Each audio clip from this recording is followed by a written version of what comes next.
I think what happened overnight in Butler, Pennsylvania, in terms of the assassination attempt on former President Donald Trump is shocking. I'm relieved that President Trump is secure and well, but we must always call out political violence.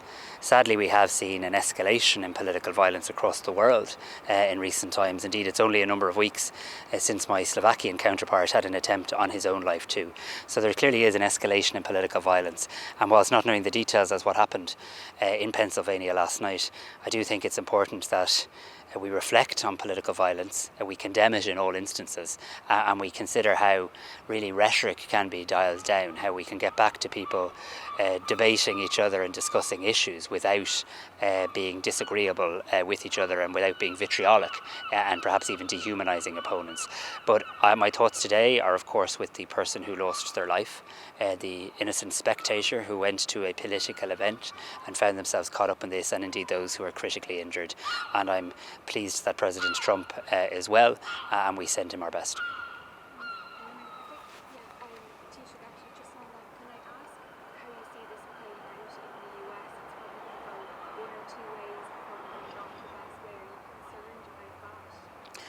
Well, look, I tend not to comment on political elections in other jurisdictions. It's obviously a matter for the people of the United States who they elect as their president. And I certainly wouldn't appreciate if American politicians and others started giving views on the outcomes they'd like to see in an Irish election or anything else.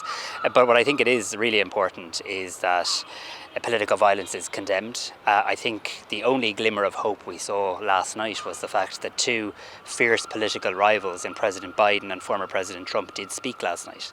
And I thought that was a very important thing to happen because you can debate and you can oppose and you can do it in a way that never seeks to dehumanise or be vitriolic about your opponent. Of course, none of us know the circumstances behind last night's shooting, but what we do know was that there was an attempted assassination on a former president and indeed a presidential candidate in the United States, and that in and of itself is both a shocking and concerning development.